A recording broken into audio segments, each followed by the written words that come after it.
삼성전자 얘기를 하자마자 갑자기 10만 주를 자사주 매입을 하겠다고 뉴스를 때리는 바람에 삼성에서 우리한테 사전에 광고 준 거 아니냐라는 의혹을 받고 있는 방송이었는데요.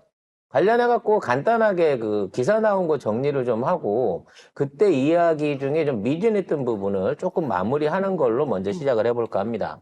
삼성전자가 10조 원에 달하는 자사주 매입에 나서면서 이 투자자들의 관심은 4만 전자까지 내려온 삼성전자의 상승세가 지속할지에 쏠리고 있습니다. 지난 17일 MB닥터에 따르면 지난 15일에 삼성전자가 전 거래일보다 3,600원 오른 53,500원에 마감을 했는데요. 지난 14일에 49,900원의 장을 마치면서 4년 5개월 만에 4만 전자까지 주가가 떨어지면서 저가 매수세가 유입됐다는 분석입니다. 게다가 이날 장 마감 이후에 삼성전자는 향후 1년간 10조 원의 자사주 분할 매입 계획을 의결했다고 공시했죠. 삼성전자는 18일부터 내년 2월 17일까지 자사주를 10조 원어치 매입한 다음 이 중 3조 원의 자사주는 소각하기로 했습니다. 자, 이 뉴스가 나오는 순간 저는 굉장히 배신감을 느꼈습니다. 왜냐면 제가 그때 이게 자사주에 빨리 나서야 되는데 그 나서는 규모의 돈을 마련하기 힘들 거다라고 말씀드린 건 뭐였냐면 지금 빠져 있는 그러니까 지난 7만 전자에서 5만 전자 오는 동안에 빠져버린 자산액 그러니까 평가 손실액이 80조에서 100조 가까운 금액이에요. 쉽게 말해서 7만 전자가 되려면 누군가 최소 80조 원어치 이상의 주식을 매입해야 된다는 얘기죠. 80조 원. 네.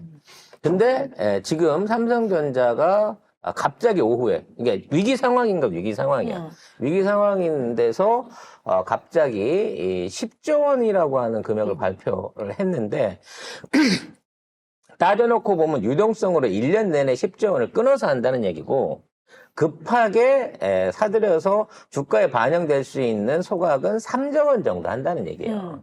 그러니까 전체적으로 필요한 돈의 5%밖에 안 되는 돈을 5% 조금 넘는 돈을 들고 와가지고 그 돈 가지고 주가 부양책이 있는 것처럼 이 뉴스를 던진 거란 말이죠. 그러니까 10조 원으로 다 주식을 산다는 얘기도 아니었고 그렇지. 3조 원으로 산다는 얘기잖아요. 그렇죠. 10조 원은 틈나는 대로 사볼게라고 하는 거고. 그러니까 전체가 우리가 전체적으로 10조 원인데 지금은 3조 원. 그 3조 원만 사서 얼른 우리가 소각을 할게 이러면서 장외에 3%를 또 올렸어요. 그런데 제가 걱정스러운 건 그때도 얘기했지만 결국은 이게 결국은 삼성전자에 대한 위기감만 외부로 노출시키고 이 상승세가 이어지지 않으면 진짜 성의 있는 어떤 그 그러니까 자금 투입이 안 이루어지면 나중에 이게 오히려 주가 폭락을 일으킬 수 있다는 말씀을 드렸거든요. 근데 오후부터 무슨 기사가 나오냐면 삼성전자 개미들 전 재산 팔아서 투자하나. 뭐 아이뉴스 24 이런 데서 실제로 이제 그런 기사들이 나오는 거예요. 월요일 날 급락장에서 삼성전자를 개미들이 전체적으로 덤벼들어 살 거다라는 식으로 뉴스를 띄우는 거예요. 그래서 지금도 머니투데이가 삼성전자 이제 오를 일만 6%대 급등 6만 전자 가나요? 그래서 그 장 외에 3%가 또 올랐으니까 거의 그날 하루만 10%가 올른 거거든요. 그래서 오늘 시가를 딱 할 때 5%에서 6% 정도 상승으로 시가로 시작을 했어요. 네. 그래서 저는 이게 진짜로 저쪽에서 기관 물량이 매입 물량이나 아니면 대규모 어떤 삼성 안에서의 사내 물량이 들어온다고 치면 오늘 15% 이상 갈 수 있다 그러면 살아날 수도 있겠구나라고 시장을 쭉 봤습니다. 근데 시가가 57,000원 정도에 시작을 했는데 안 올라가요. 그러니까 대량 물량이 나오질 않는 겁니다. 어저께 금요일날 장외에서 3%가 올랐기 때문에 한 2% 오른 정도에서 시가를 시작을 했는데 이게 안 올라. 안 오르고 지리하게 개미들의 공방만 있다가 점점 체결 강도가 떨어지더니 지금은 2시간 반 만에 체결 강도 100% 수준에 올라왔고 지금 이제 이미 팔겠다고 내는 게 7% 수익을 본 데에 대한 팔겠다고 나누는 매물이 사겠다고 나오는 매물의 2배를 넘어서는 상태를 가고 있어요. 이렇게 되면 오후에 폭락한다는 거예요. 지금 제가 댓글을 좀 살펴봤어요. 왜냐하면 기사들이 계속 이런 식으로 나오게 되면 결국은 또 여기에 속는 개미들만 돈 털린단 말이에요. 제발 속지 말라고 그렇게 얘기를 해도 또 속는 사람들이 있는데 이미 댓글에서는 경제 기사들이 또 서민들 돈 뜯어먹으려고 사기치고 있대. 이런 식의 댓글이 엄청나게. 10조 원을 갖고 그걸 갖고 자사주를 사고 뭐 이럴 게 아니라 그걸로 예를 들어 신규 산업 투자를 한다든지 라인 증설을 한다라고 나서야 삼성전자는 오르는 거지.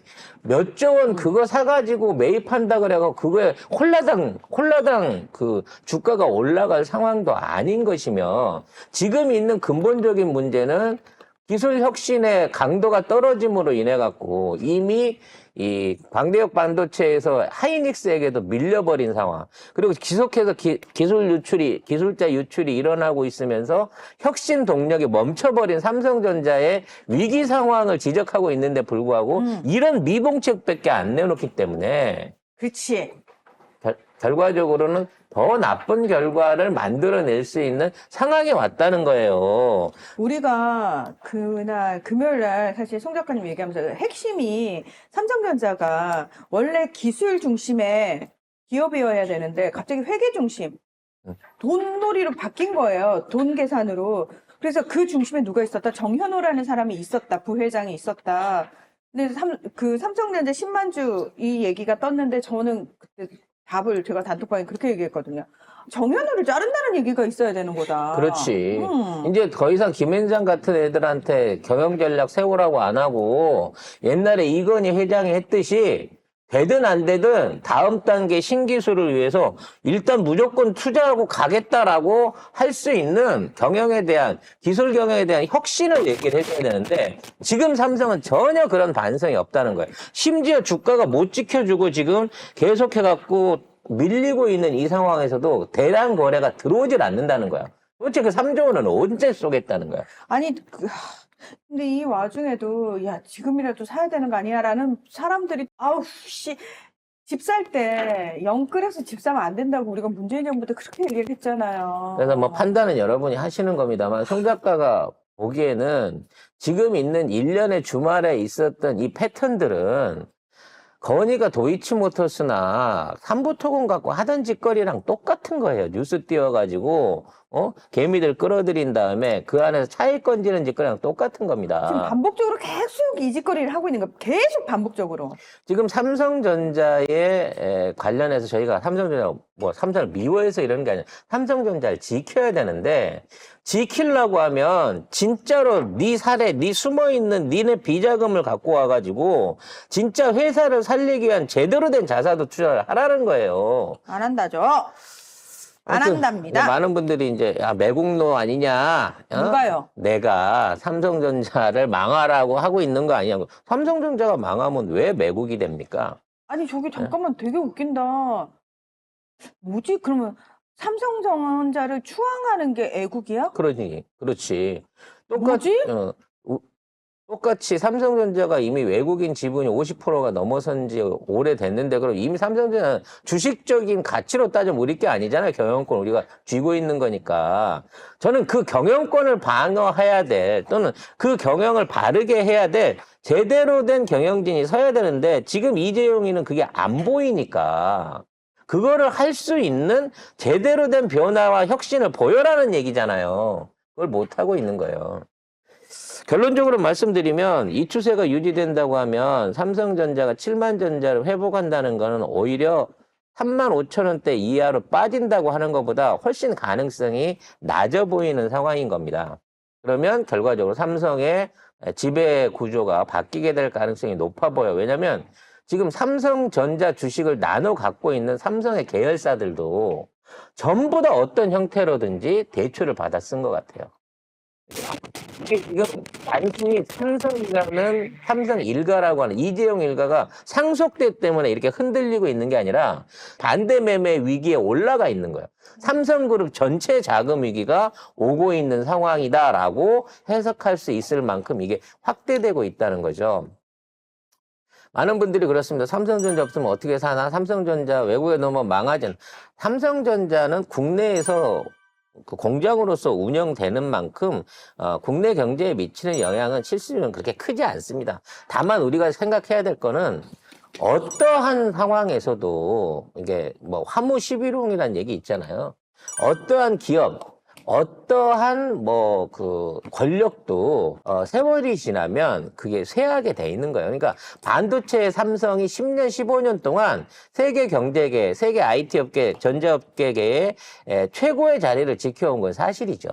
하지만 그걸 지킬 수 있었던 건 혁신과 자기 개발과 자기 투자, 그리고 과감한 어떤 벤처 정신이 이어졌을 때의 얘기고, 지금 이재용 체제로 넘어온 지금 하에서 삼성은 그 동력을 잃었다는 겁니다. 이게 과거에 소니의 멸망이나 IBM의 멸망, 지금 애플의 고전하고 똑같은 상황이 삼성에게도 지금 찾아오고 있다는 것이죠. 그러면 더 이상 앞으로 반도체가 우리나라를 대표하는 산업이 아닐 수 있게 될 수도 있다라는 생각이 듭니다. 물론 그렇게 된다고 해도 삼성이 사라지진 않을 겁니다. 삼성의 점유율이나 매출이나 삼성의 영향력이 줄진 않을 거예요. 우리나라 전체 GDP가 1조 6천억이고 그 안에 삼성이 차지하는 비율이 3천억 정도 된다고 봤을 때, 조죠. 3천조죠. 죄송합니다. 1조 6천억 달러니까 그 삼성의 영향력이 500조 원 이상이 된다고 쳤을 때, 매출이 250조 원 이상이 된다고 쳤을 때, 자, 우리나라에 차지하는, 경제적 영향력이 20% 되는 건 사실이지만, 이게 갑자기 0%로 내려가진 않습니다.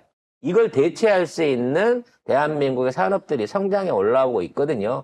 가장 대표적인 게 한국의 문화 콘텐츠들입니다. 가장 성장세도 빠르고요. 작년 같은 경우에만 한 150조 원 가까운 매출을 올렸기 때문에 삼성전자의 절반 이상을 따라잡고 있는 상황이고 올해는 더 많이 성장할 걸로 보여지기 때문에 대한민국 경제가 삼성이 없다고 해서 무너지진 않습니다. 하지만 우리가 그동안 삼성한테 기대해왔던 어떤 반도체 최강국의 지위는 조만간 사라지게 되지 않을까라는 걱정을 해보게 됩니다.